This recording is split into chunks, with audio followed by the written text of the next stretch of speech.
Региональное управление Федеральной миграционной службы упразднили в апреле прошлого года, и вместо него появилось новое управление по вопросам миграции. Каждый день у дверей ведомства собираются десятки иностранцев, желающих получить вид на жительство и гражданство страны. Среди сотни бумаг специалисты обнаружили, что гражданство некоторым иностранцам выдавали по поддельным документам. Помимо этого установлено, что 70 иностранным гражданам вид на жительство в России тоже выдавали на основании липовых справок, по которым те признавались носителями русского языка, хотя таковыми не являлись. В ходе проведения проверки было установлено, что 148 гражданам были незаконно выданы паспорта Российской Федерации, а именно из-за несоблюдения законодательства по приему в гражданстве Российской Федерации.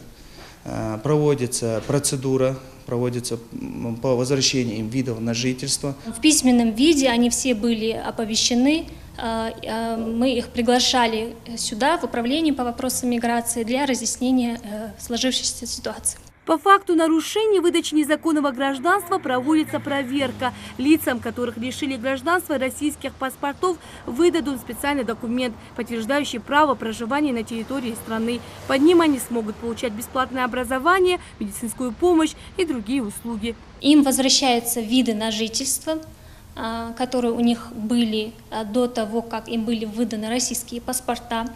Эти виды на жительство мы сейчас им возвращаем.